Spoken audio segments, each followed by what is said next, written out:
Bien, voy a compartir información sobre el trastorno de pánico, la diferencia entre crisis de pánico y trastorno de pánico.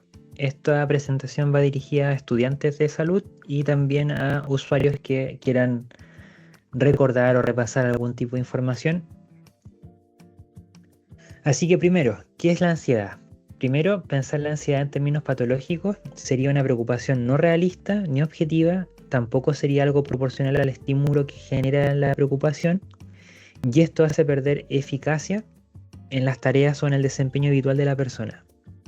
Entonces, por una parte, tenemos preocupaciones que son realistas y nos preparan para enfrentar tareas o labores que hacemos como estudiantes o como trabajadores o en otro rol que desempeñemos, pero la preocupación patológica sería aquella que no es proporcional con el estímulo que genera la preocupación y nos hace perder eficacia en resolver las tareas o labores que habitualmente hacemos.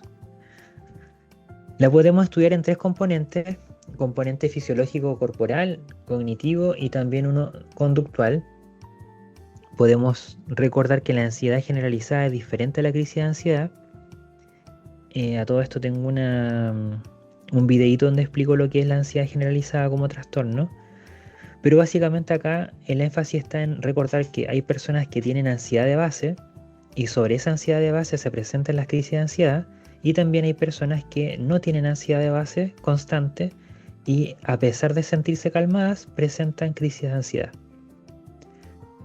En muchos pacientes se comienza a dar una asociación entre síntomas físicos y pensamientos catastróficos. Por ejemplo, después de la primera crisis de ansiedad, por ejemplo, una persona que sintió opresión en el tórax, en el pecho, después cuando siente algún tipo de molestia o opresión en el pecho, inmediatamente tiene temor a que va a venir otra crisis de ansiedad. Bien, ataque de pánico. Esto es un evento o episodio. Acá el ataque de pánico es algo brusco, súbito e inesperado. Los síntomas más comunes son eh, en el plano corporal, palpitaciones, la sensación de que el corazón late más fuerte o más rápido, ahogo, mareos, temblores. Y pensamientos catastróficos del tipo miedo a morir, miedo a volverse loco. Una aclaración. El ataque de pánico puede presentarse en diferentes trastornos de salud mental. No solamente ocurre en los trastornos de ansiedad. Pueden haber otros problemas, por ejemplo, de tipo anímico, y sobre eso presentar igual cada cierto tiempo ataques de pánico. O también puede coexistir con problemas de salud física. Bien, una forma de conceptualizar esto es utilizando uno de los manuales. En este caso voy a utilizar el DSM-5, solamente para unificar criterios y tener algunos parámetros que nos permitan definirlo. El trastorno de pánico, entonces, el criterio A dice lo siguiente: ataques de pánico imprevistos recurrentes. Un ataque de pánico es la aparición súbita de miedo intenso o de malestar intenso que alcanza su máxima expresión en minutos, y durante ese tiempo se producen cuatro más de los siguientes síntomas. El criterio A tiene considerado 13 síntomas y nos está pidiendo 4 para cumplir con el criterio A. Entonces acá tenemos, por ejemplo, palpitaciones, golpeteo del corazón, sudoración, temblor o sacudidas, sensación de dificultad para respirar, sensación de ahogo, dolor o molestias en el tórax, náuseas o malestar abdominal, sensación de mareo, inestabilidad, aturdimiento o desmayo, escalofrío o sensación de calor, parestesias, sensación de entumecimiento o de hormigueo, desrealización, sensación de irrealidad o despersonalización, separarse de uno mismo.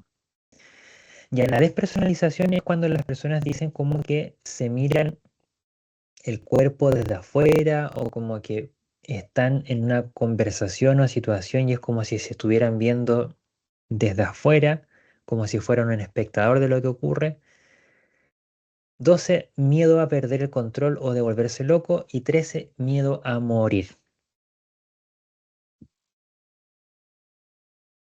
El criterio B, al menos a uno de los ataques le han seguido un mes, de 1 o los dos hechos siguientes. Entonces, vino primer ataque y posterior a eso ocurre uno y o dos que aparecen acá estos criterios. Uno, inquietud o preocupación continua acerca de otros ataques de pánico o de sus consecuencias. Por ejemplo, pérdida del control, tener un ataque al corazón o volverse loco. Dos, un cambio significativo de mala adaptación en el comportamiento relacionado con los ataques. Por ejemplo, comportamientos destinados a evitar los ataques de pánico como evitación del ejercicio o de las situaciones no familiares o conocidas. Claro, entonces una persona, por ejemplo, que recuerda que su crisis o ataques de pánico comenzó con opresión en el pecho, con palpitaciones más fuertes y después fueron apareciendo los otros síntomas, una persona puede después asociar eh, los latidos de corazón fuerte a que viene otra crisis. Y para evitar eso, dejan de hacer actividad física fuerte, a caminar más rápido o evitan cualquier tipo de actividad brusca para evitar que el corazón se sienta latiendo un poco más acelerado. Entonces tenemos estos dos elementos que pueden presentarse solos o pueden presentarse juntos. El criterio C, la alteración no se puede atribuir a los efectos fisiológicos de una sustancia como un medicamento o una droga. Y D, la alteración no se explica mejor por otro trastorno mental. O sea que lo que reporta el paciente no se puede considerar como parte de otro problema de salud mental, sino que lo logramos diferenciar. Bien, la diferencia fundamental entre un ataque de pánico o crisis de ansiedad y el trastorno de pánico radica en que el primero, la crisis, es un evento agudo y limitado en el tiempo, mientras que el trastorno de pánico es una condición más estable en el tiempo y afecta la funcionalidad, el desempeño de las actividades frecuentes de la persona. Por ejemplo, si es estudiante universitario, el trastorno de pánico pudiera comenzar a limitar el desempeño académico del estudiante, sobre todo si la ansiedad se comienza a enlazar con situaciones académicas. En el contexto laboral, podemos ver que las crisis de pánico, el trastorno de pánico, comienza a generar deterioro en el funcionamiento de las tareas que el trabajador realiza habitualmente sin problema. Entonces, cuando hablamos de trastorno, no es un evento aislado y tiene ciertas consecuencias ya para el desempeño de la persona. Bueno, aclaraciones sobre los miedos frecuentes que tienen las personas que tienen el trastorno perdón, de ansiedad, trastorno de pánico, perdón. Tenemos asfixia, infarto, volverse loco, desmayarse. Estos cuatro temores son muy frecuentes y la verdad las cosas es que es muy poco probable que se den o ocurran. Entonces, aún así, tenemos que recordarlo y aclararlo. Primero, no va a ser el caso que una persona con trastorno de pánico o crisis de pánico quede sin respirar. ¿Por qué? A ver, los músculos intercostales están tensos. La ansiedad, el miedo, hace que los músculos intercostales, que son aquellos músculos que participan cuando inhalamos oxígeno y se nos infla el pecho y después exhalamos el aire y botamos el oxígeno, esos músculos se tensan. Entonces dan la sensación de que es más difícil que ingrese el oxígeno. Sin embargo, lo que se recomienda ahí es que se busque inhalar con calma y llenar todo lo que se pueda de oxígeno en los pulmones y botar otra vez con calma el oxígeno. Por otra parte, cuando la respiración se hace corta y muy rápida, va a generar síntomas adicionales como mareo. Entonces, no es recomendado hacer eso, sino todo lo contrario. Em, y en el peor de los casos, si llegara a pasar, como les digo, que es muy poco probable, si llegara a pasar que alguien se desmaya, lo único que buscaría el desmayo sería relajar los músculos intercostales para que favorezca la respiración. El infarto cardíaco es muy poco probable, que solamente una manifestación aislada como la opresión torácica sea equivalente a un infarto. Sobre todo porque las primeras manifestaciones ansiosas ocurren en etapas de la vida donde no existen otras complicaciones de salud. Entonces, sobre todo, eh, es un temor con menos objetividad en la medida en que las personas son más jóvenes y no han reportado ningún problema médico adicional. Volverse loco, los síntomas disociativos y de despersonalización. A ver, la ansiedad, el bajo ánimo y la despersonalización son los tres síntomas más comunes que participan en muchos trastornos de salud mental y que por supuesto no es equivalente a volverse loco. Y desmayarse, el desmayo es una posibilidad contraria al estado fisiológico que despierta la ansiedad, porque la ansiedad lo que produce con el exceso de cortisol o adrenalina, lo que hace es prepararse para defenderse, para moverse. Es una activación fisiológica. Y el desmayo es lo contrario. Entonces, la probabilidad de que alguien se desmaye en una crisis de pánico es muy poco probable. Así que estos cuatro miedos muy comunes, vuelvo a reiterar, es muy poco probable que ocurran. Otros puntos claves para los pacientes. Em, el trastorno de pánico y la agorafobia son trastornos muy comunes, muy prevalentes.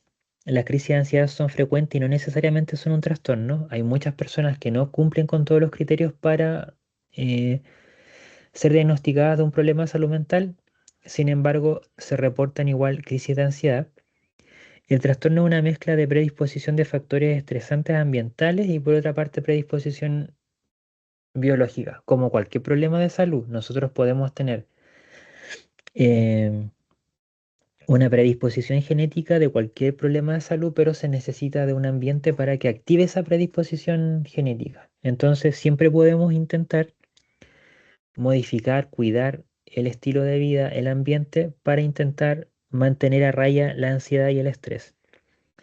La crisis de ansiedad se puede comprender como una falsa alarma que prepara para la huida, lucha o paralización. La crisis de ansiedad puede ser miedos aprendidos también. La crisis de ansiedad puede mantenerse si no se cambia la forma de interpretar el estímulo o medio donde se da o si se refuerzan las conductas de evitación.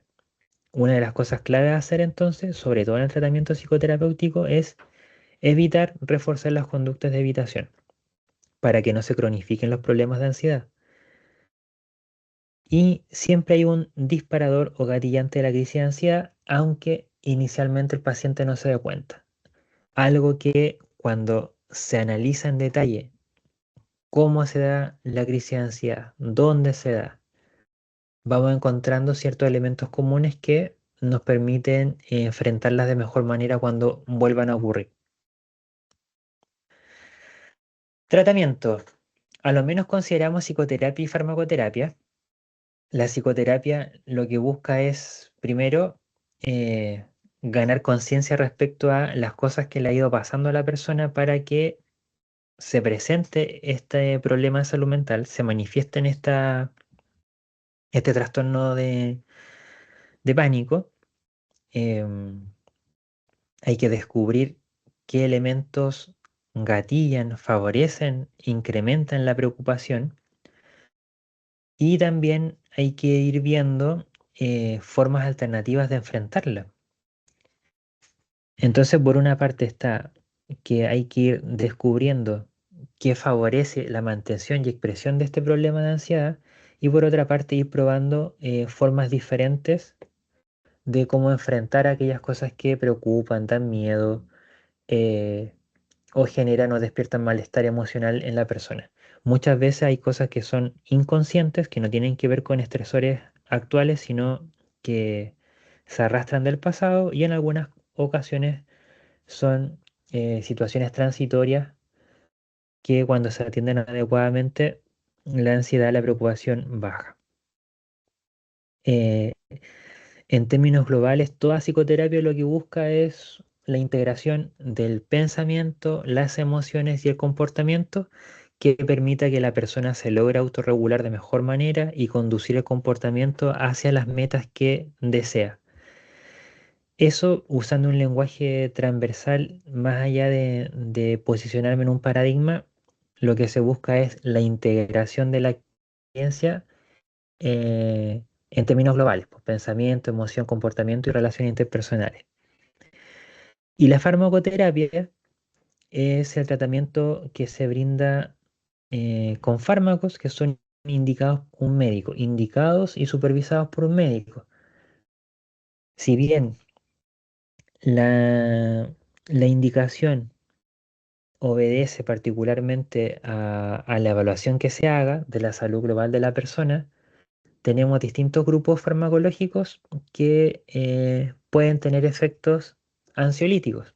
Por ejemplo, acá los antidepresivos son uno de los más recetados y a pesar de que se llaman antidepresivos, no solamente son útiles para la depresión, sino como les digo, también tienen efectos muy favorables en la ansiedad y angustia.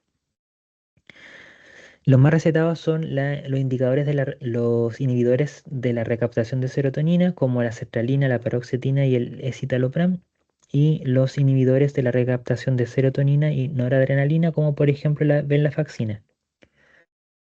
Otro grupo farmacológico son las benzodiazepinas como el clonazepam y el alprazolam. Vuelvo a repetir que el estudio, la evaluación y la indicación la realiza un médico psiquiatra. La supervisión también. Esto es muy importante porque de repente hay personas que tienen un amigo o un familiar que está en tratamiento farmacológico con psiquiatra, tuvo buenos resultados y comparte sus medicamentos con otro familiar. Y acá tenemos el peligro de que alguien esté tomando una dosis que no corresponde y tenemos el riesgo de que se genere tolerancia y dependencia. Entonces, sobre todo con las benzodiazepinas, bueno, en realidad todos los medicamentos tienen que ser supervisados por un profesional adecuado, pero eh, hay cosas graves. Por ejemplo, si alguien tiene problemas para dormir y pide un medicamento sin estudio, sin indicación médica, se arriesga a que se acostumbre a necesitar de una sustancia, que la esté tomando en una dosis que no corresponde y que posteriormente no pueda dormir sin la sustancia. Y pueden pasar cosas peores, como por ejemplo que genere tolerancia y después tenga que subir la dosis del medicamento para tener el mismo efecto que quería al inicio. Cosas aún peores, como por ejemplo intentar dejar el medicamento y tenga manifestaciones de abstinencia, síntomas que el cuerpo muestra que requiere la sustancia para mantenerse en funcionamiento. Entonces, la recomendación es siempre todo medicamento con indicación y supervisión de médico. Cuando las cosas se hacen bien en estos trastornos de ansiedad, cuando la asistencia es regular a los controles y se gana estabilidad, posteriormente existe una retirada del medicamento y se va siguiendo solamente con psicoterapia, hasta que en muchos casos, cuando las cosas se hacen bien de forma coordinada, de forma constante, las personas ya no necesitan del apoyo farmacológico y siguen solo con psicoterapia. Entonces, esa es la sugerencia.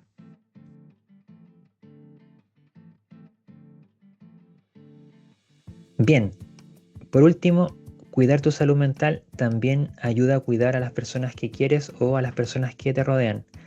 Entonces, si sospechas de que tienes algún problema de salud mental, de si existen síntomas de los que he comentado que puedan estar presentes, es mejor consultar, salir de la duda, aclararlo y atenderlo en la medida en que antes se atienda un problema de salud, mejores resultados vamos a tener. La pesquisa temprana siempre tiene mejores pronósticos.